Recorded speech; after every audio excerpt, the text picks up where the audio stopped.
Alegria estarmos de volta nesta casa e eu estou feliz de estar aqui. Grato pelo convite que me foi feito e atento à recomendação de Francisco Cândido Xavier, que num certo instante daquela jornada exitosa para nós, para o movimento espírita, assim se expressou: a missão fundamental da Casa Espírita é divulgar o Evangelho de Jesus com a maior simplicidade possível.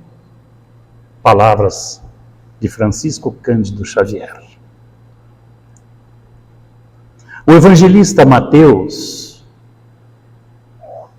registra um momento bem impactante da passagem do Mestre aqui entre nós. Um quadro sensível. Registra Mateus que um homem aflito procurou o Mestre, prostou-se, ajoelhou-se e suplicou a Jesus que curasse o seu filho, uma criança.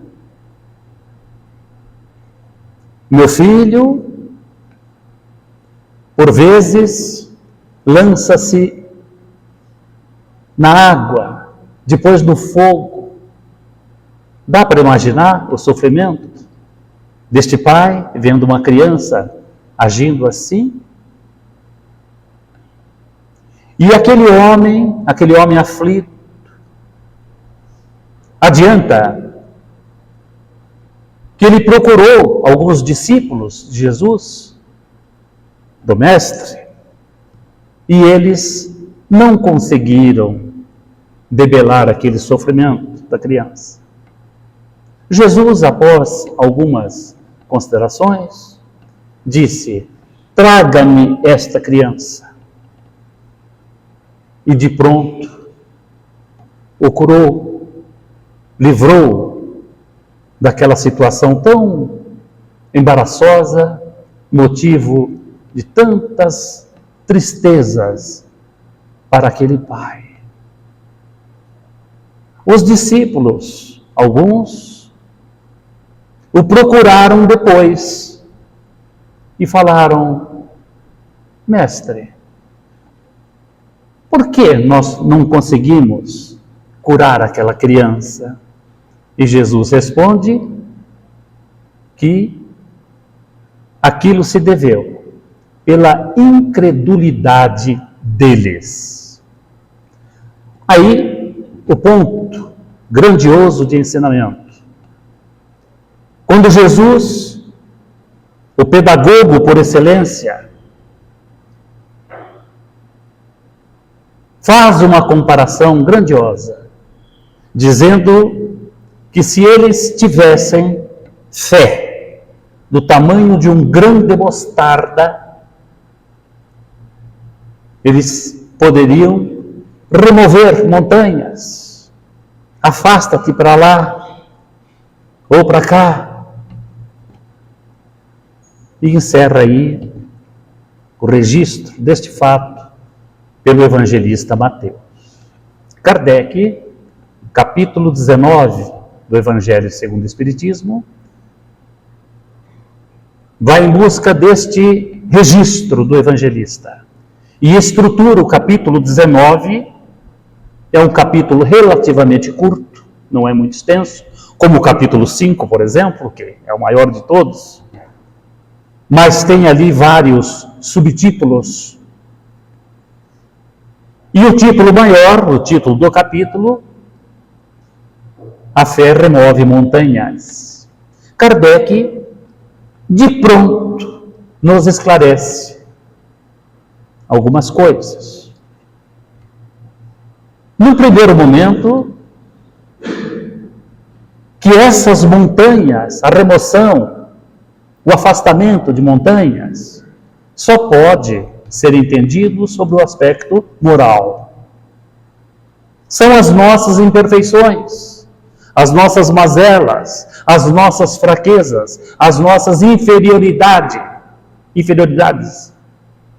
que nós, se tivermos fé, ou seja, essa confiança, podemos retirar das nossas vistas, transportá-las, facilitando a nossa caminhada, tornando-a mais exitosa, mais feliz. Então, essas montanhas são as nossas imperfeições. Um outro aspecto interessante foi-nos ensejado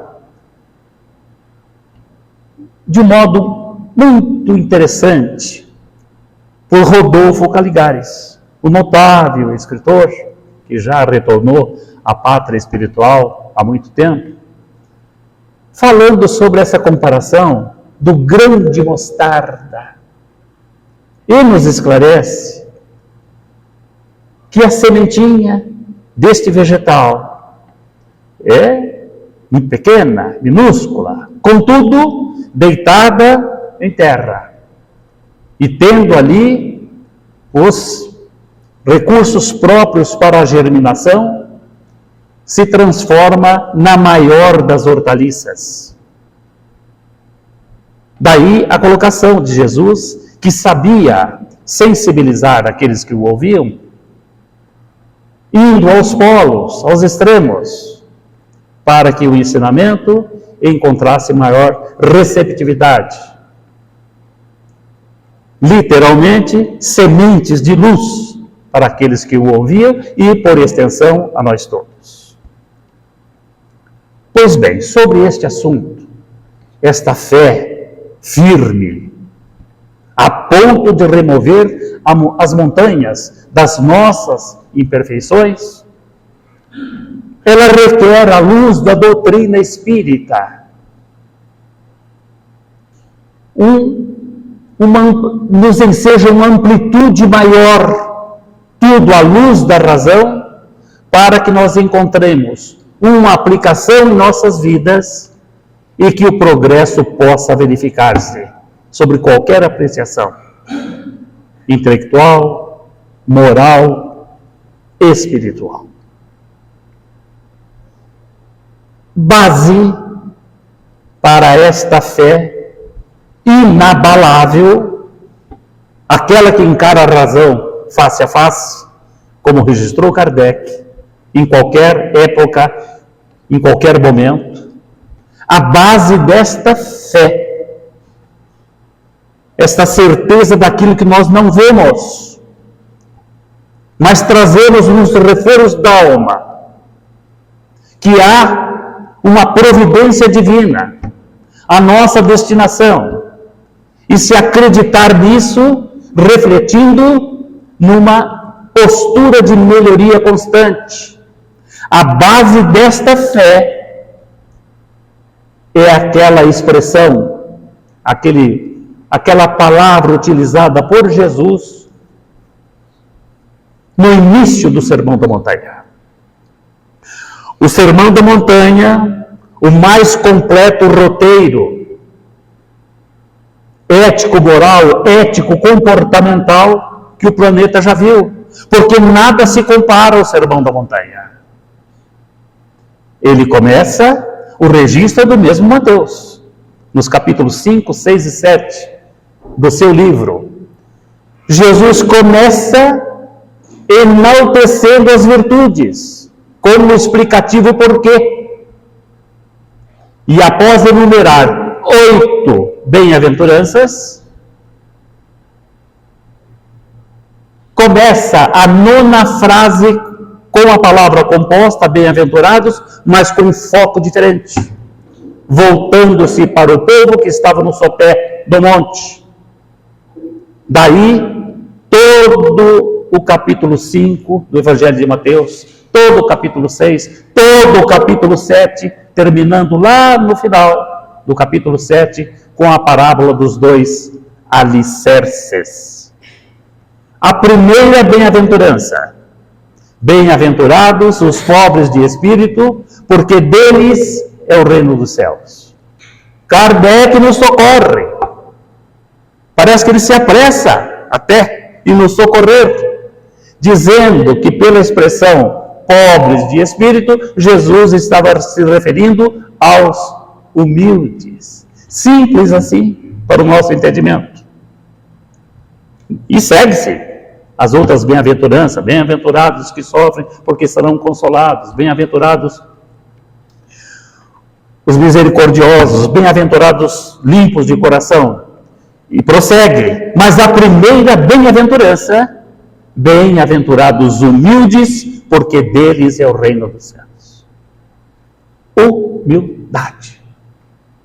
A base, o alicerce para que tenhamos uma fé robusta, a ponto de remover as montanhas das nossas imperfeições, das nossas inferioridades. Isso é básico, porque não se pode compreender à luz da razão uma fé inabalável com uma pessoa que não prima pela humildade. E a humildade se antepõe a ela o orgulho. Uma pessoa orgulhosa, que ostenta, que mostra coisas na aparência, não consegue ter uma fé inabalável. Ela é sempre trôpega, claudicante, manca, que ante o primeiro choque, o primeiro obstáculo, verifique-se um desmoronamento desta pessoa.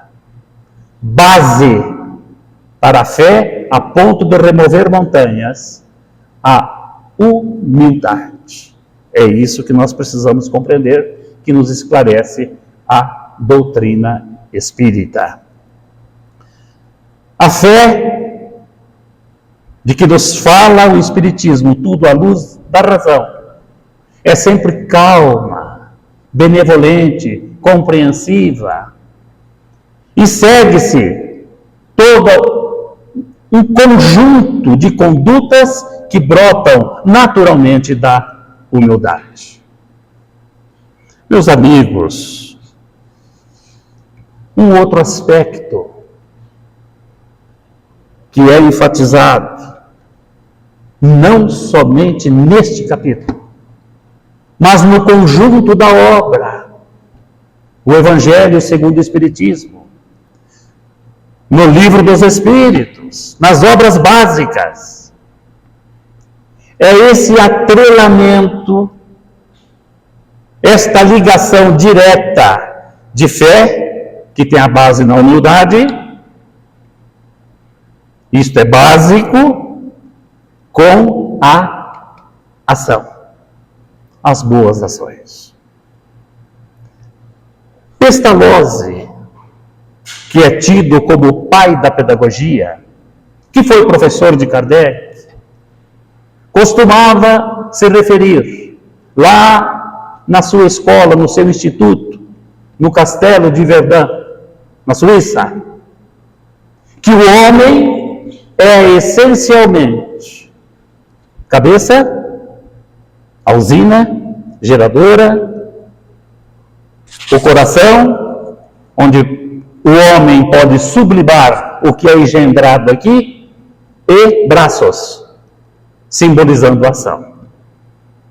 Assim entendia Pestalozzi nos seus ensinos, que tinha por base o trato dos jovens, dos adolescentes, das crianças, com base no afeto. Este pensamento, tão bem tratado nas obras básicas, a ação no bem. Nós podemos citar aqui um grande ensinamento que colhemos no Livro dos Espíritos, na questão 661, Quando Kardec indaga a alta espiritualidade, a questão do perdão das ofensas, a resposta curta, a curta pergunta, mas de uma abrangência grandiosa para o nosso entendimento, como nos referimos há pouco.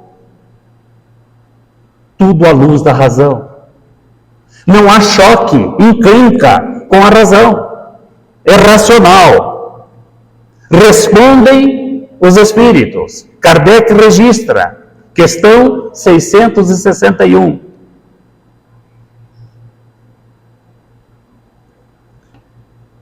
De um modo que não enseja dúvidas de como deve ser o nosso comportamento. Que o atendimento a essas preces pedindo perdão pelas mazelas se verifica desde que a pessoa mude de conduta, se reforme.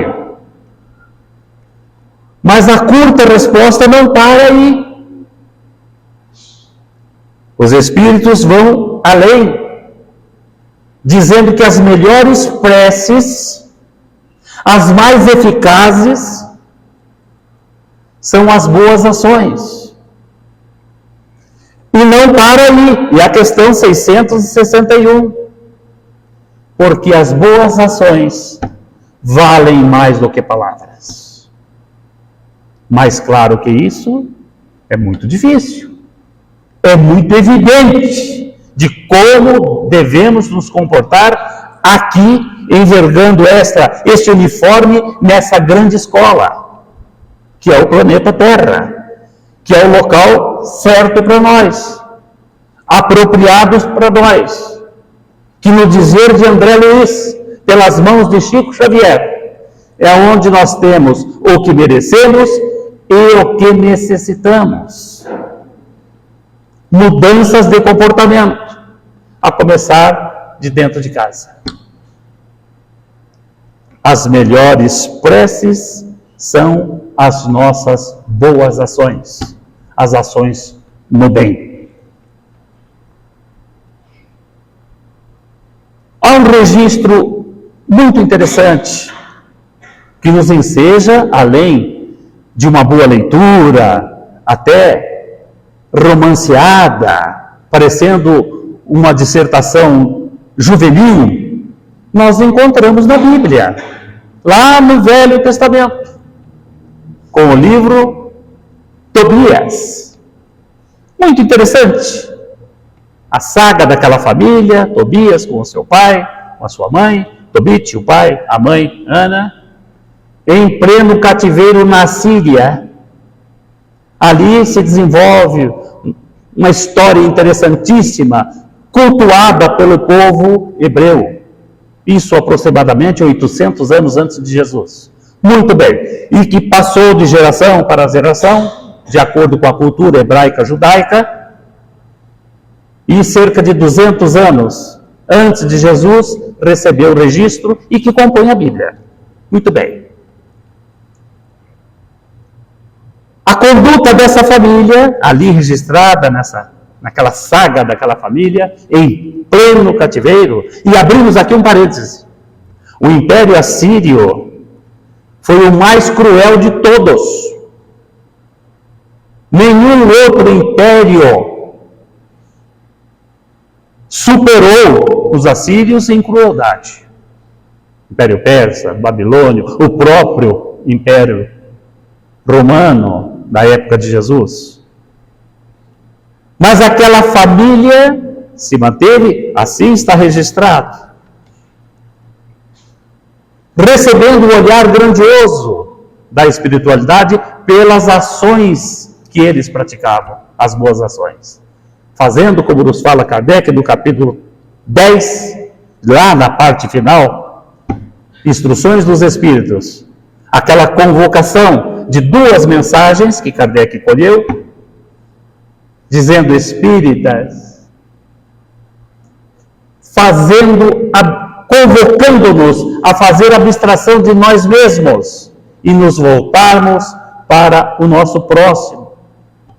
Aquela família agia assim e foi o alvo de tantas atenções do plano espiritual embasada em obras. Bem, estamos nos referindo a isto porque Kardec cita Tobias. Evangelho segundo o Espiritismo, capítulo 27, lá naquele subtítulo, a eficácia da prece. Porque esse Tobias precisava fazer uma viagem muito longa, tinha muita coisa para fazer, tinha muitos valores para serem transportados, e ele recebeu a ajuda de um ser formoso. É muito interessante. É como falamos daqui a pouco, parece um relato assim, romanceado, muito interessante. Kardec cita Tobias, dizendo que aquele moço formoso, que se identificou como um anjo, por isso que ele não aceitou nenhuma recompensa, ele só se fez conhecer, se identificou como um anjo, Kardec citando isto, depois que o Tobias fez o que tinha que ser feito, e não antes. Perceberam? A nossa responsabilidade, Kardec nos alerta, embasar a nossa fé em ações no bem o tempo todo. Assim, nós nos salvamos. Mas que salvação é essa que a doutrina espírita fala? É a bandeira do Espiritismo. Fora da caridade não há salvação. E que salvação que é esta? À luz da doutrina espírita, que se propõe a refletir fielmente os ensinos de Jesus, salvar-se é retornar à pátria espiritual melhor do que quando aqui chegou. Fazendo verificar em si, espírito mortal, ser inteligente do universo, algum progresso. Nisso consiste a salvação falada pela doutrina espírita. E que Kardec nos esclarece e nos incentiva a sermos hoje melhor do que ontem, e amanhã melhor do que hoje, e lá no término de uma existência corporal, retornarmos à pátria espiritual melhores do que quando aqui chegamos. Para um dia sermos espíritos bem-aventurados, ou seja, felizes plenamente, totalmente, habitando paragens indescritíveis para nós. Mas o que nos compete saber é como devemos nos comportar aqui para chegarmos a essa situação um dia, com condutas voltadas ao bem, a começar de dentro da casa, e estendendo essas ações no nosso distrito de ação, na nossa comarca, começando de dentro de casa, estendendo no local de trabalho, na rua, no trânsito, na fila. Muitas vezes, condutas tão simples, mas nós não atentamos e nos esquecemos a tal da humildade. Quando pegamos senha para sermos atendidos, nos mostramos impacientes, ansiosos, com as claridades da doutrina espírita. O estudante, o crente, tem que se atentar a essas condutas, muitas vezes pequenas, mas que se junta a outras condutas, fazendo com que o progresso se verifique realmente e a pessoa possa crescer na escala espírita de que nos fala Kardec na questão 918 do Livro dos Espíritos. Perdão, exato, 918. É que a 919, ela é tão comentada, né? mas é uma antes. Como que se identifica uma pessoa que está crescendo na escala espírita. A fé para removermos montanhas, as montanhas das nossas imperfeições. Tem esta base, a humildade e ações no bem o tempo todo. Amigos, Francisco Cândido Xavier faz um registro muito interessante, elucidativo, colhido psicograficamente. Está registrado lá na obra A Vida Escreve. É a última mensagem desse livro de Martins Peralta, que foi publicado pela Federação Espírita Brasileira. A visão de Eurípides. Alguém aqui conhece? Já teve contato com essa comunicação que está numa obra? É algo maravilhoso, esclarecedor para nós. A visão de Eurípides. Quem é esse Eurípides? Eurípides Barçanufo, o moço de Sacramento, que esteve aqui entre nós por apenas 38 anos. Por isso que a gente chama ele de moço. Ele encarnou em 1880 e desencarnou em 1918, em pleno turbilhão da gripe espanhola, que ceifou milhões de vidas em todo o planeta, ou em quase todo o planeta. E no fecho também, 1918, do primeiro conflito mundial. Eurípides Barçanufo, o moço lá de Sacramento, em Minas Gerais, esteve entre nós nesta época. Um dia, Eurípides se viu fora do corpo físico. Isso não é coisa de espírita não, viu, gente? É o fenômeno natural do sono. Dorme-se e o espírito parcialmente se liberta. Ou pode se libertar. Pode tomar caminhos belíssimos, ou não, ou ínvios caminhos. Mas verifica-se sim, através do sono, fenômeno biológico, natural, esse desprendimento. Eurípides Barçanufo se vê fora do corpo. E mãos bondosas, braços bondosos, conduzem o moço de Sacramento para um lugar fora aqui da nossa esfera terrestre. Ele não sabe descrever a localização desse local. Ele sentia-se apenas subindo,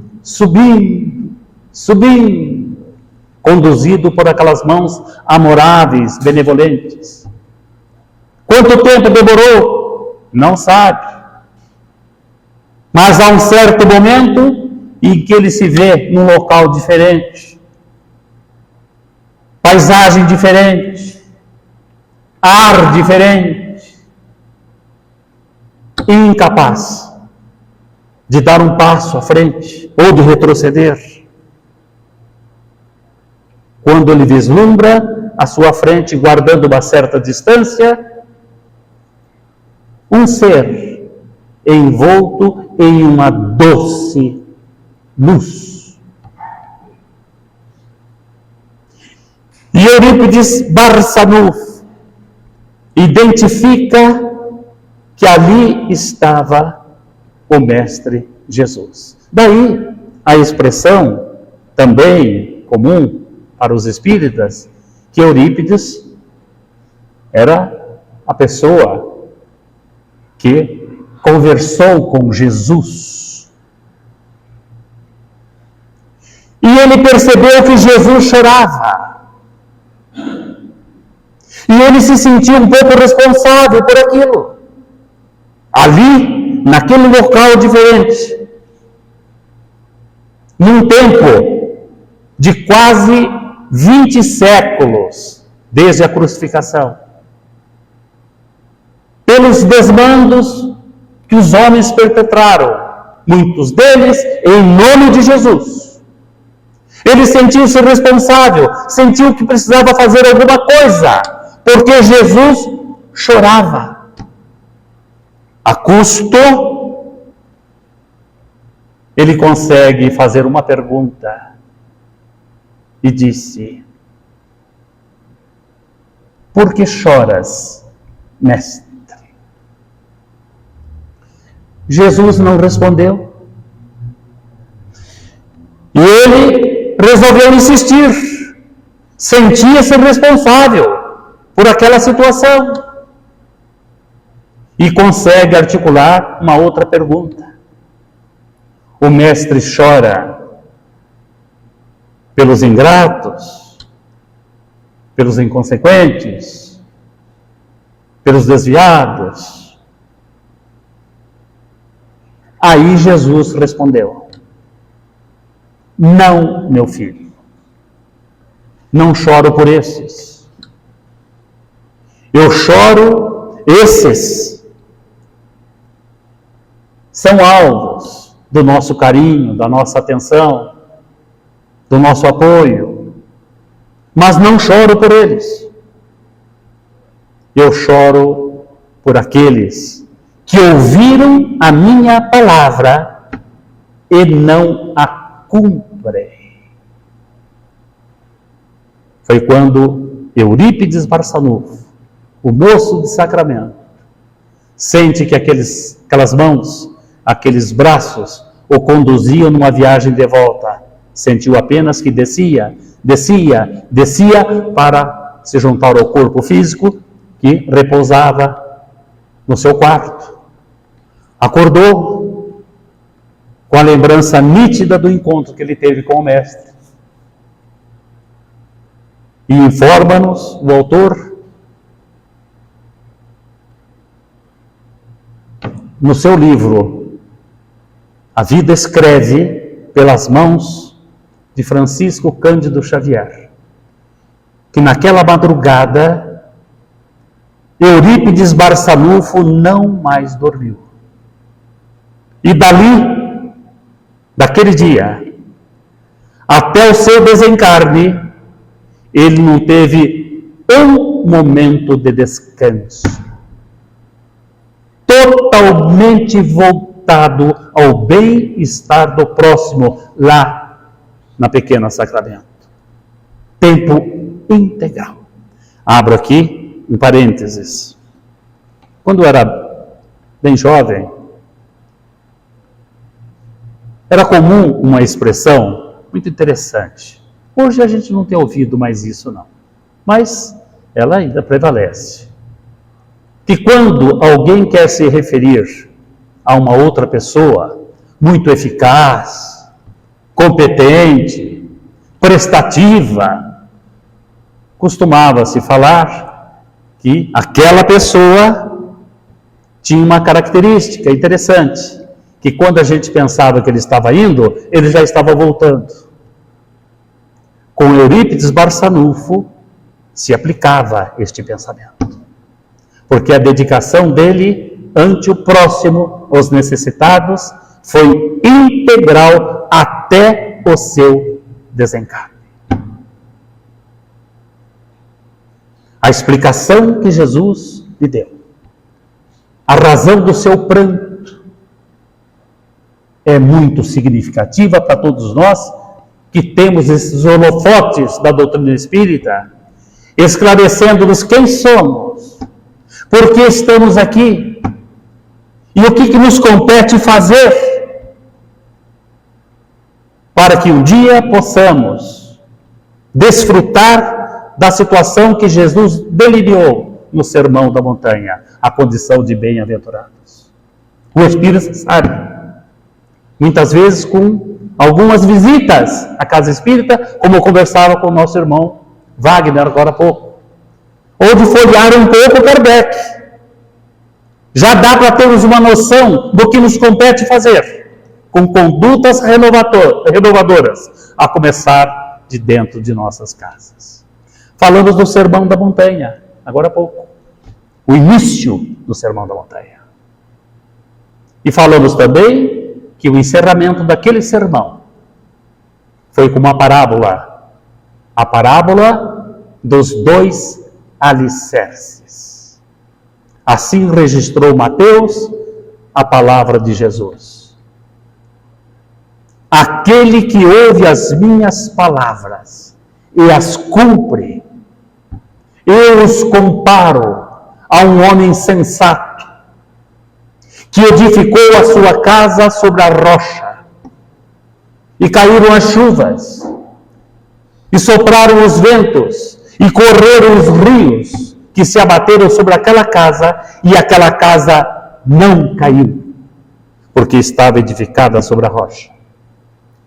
E quem ouve as minhas palavras e não as cumpre, eu os comparo a um homem insensato, que edificou a sua casa sobre areia, e caíram as chuvas, e sopraram os ventos, e correram os rios, que se abateram sobre aquela casa, e aquela casa caiu, e foi grande a sua queda, foi grande a sua ruína. A visão de Eurípides, quase 20 séculos depois, registrada por Francisco Cândido Xavier. Por que choras, mestre? Choro por aqueles que ouviram as minhas palavras e não as cumprem. O tempo não permite.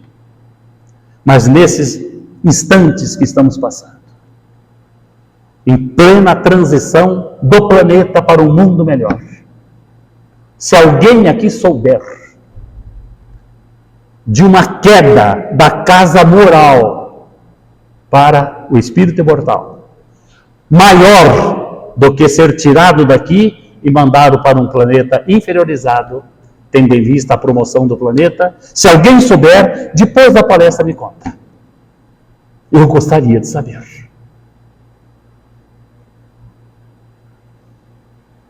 A fé que remove montanhas, as nossas imperfeições, tem a base da humildade e de condutas o tempo todo no bem, fazendo abstração de si próprio e voltando-se para o próximo.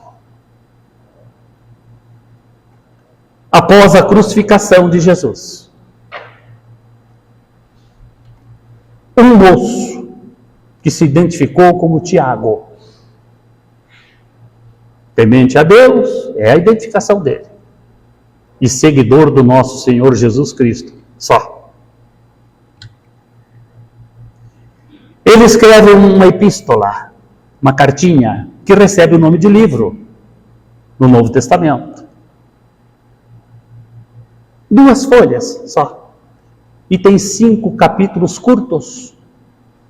Um desses capítulos, Tiago fala sobre a fé.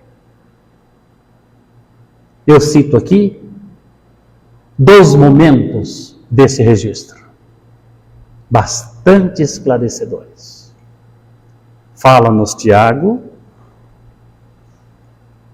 que assim como o corpo sem o espírito é morto, a fé sem obras também é morta.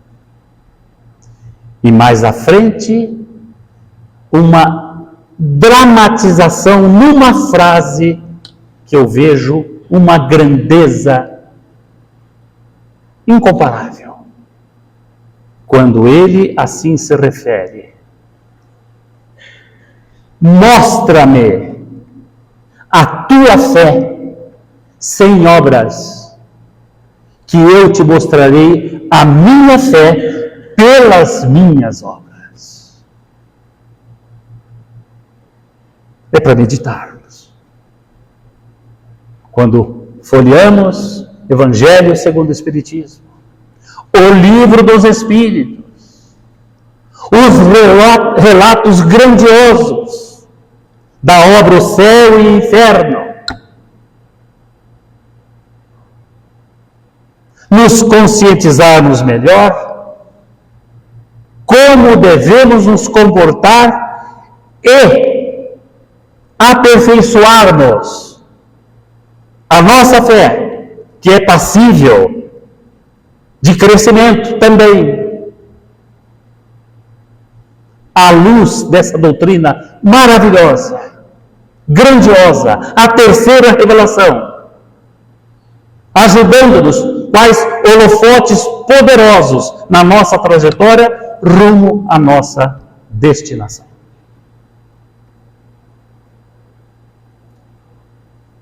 Temos condições de fazer o que Eurípides Barçanufo fez? No momento, não. Estamos muito distantes deles. De Francisco Cândido Xavier, de outros que a história não registrou, mas de espíritos que aqui encarnaram e encarnam, visando o bem-estar da humanidade? Ainda não. Mas através de múltiplas experiências corpóreas, podemos acelerar esse processo saudavelmente e fazermos coisas que eles fizeram. Na questão 169 do Livro dos Espíritos, Kardec indaga se o número de reencarnações é o mesmo para todos os espíritos. A resposta começa com um sonoro não.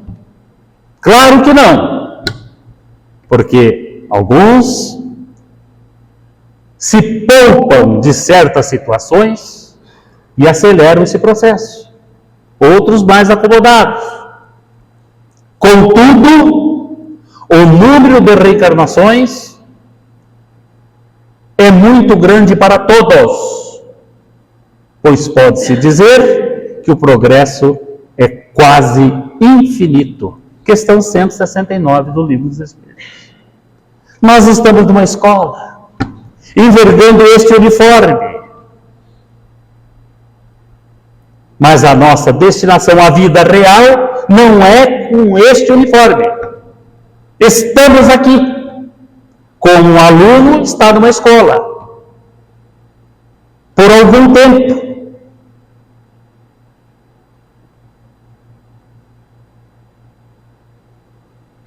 Maria Dolores, pelas mãos de Francisco Cândido Xavier, numa estrofe, ela esclarece isto para nós. E nós conversávamos com Wagner, um pouquinho antes de iniciarmos aqui este encontro, da grandeza desses poetas, que da alta espiritualidade nos ensejam tantos ensinamentos. Maria Dolores, pelas mãos de Chico Xavier, fala da grande escola. Na grande escola da vida, de quanto anoto e conheço, toda alegria tem preço, seja na terra ou no além. Ama e crê, serve e perdoa. A dor que te desafia é bênção de cada dia, degrau de ascensão ao bem. Nós estamos numa escola para aprender, para submetermos a nossa vontade, aprendendo a cumprir as leis do Criador, que sabe o que é bom para nós. E tem data para isso? Vivemos nos justificando. Quando eu me aposentar, eu vou ver isso. As crianças estão muito pequenas. Assim que eu comprar a casa, assim que eu for promovido, eu vejo isso. O momento de iniciarmos de vez essa trajetória na prática do bem é enquanto estamos aqui, com esta veste, com este uniforme, para que o progresso se verifique. Enquanto João Coutinho, pelas mãos de Chico Xavier, também nos esclarece sobre este enquanto. Assim, enquanto há céu azul para os teus olhos, deixa que a luz de Deus te ajude e guarde, e reflete-lhe as bênçãos para a vida, antes que seja tarde. Enquanto o pensamento claro e belo em teu cérebro puro vibra e arde, cultiva a ideia nobre e redentora, antes que seja tarde. Enquanto moves tuas mãos robustas, estende o bem e serve sem alarde, e ajuda a todos generosamente, antes que seja tarde. Enquanto a boca lúcida te exprime, foge a treva maligna e covarde, e esquece o verbo deturpado e louco, antes que seja tarde. Apesar da dor, do pranto, do sofrimento, não permitas que a tua fé sublime te abastarde. Abraça a luta e segue para frente, antes que seja tarde. Não esqueças que o túmulo te espera, sem que a pompa terrena te resguarde, e busque em Cristo a vida soberana, antes que seja tarde. Amigos, obrigado pela atenção.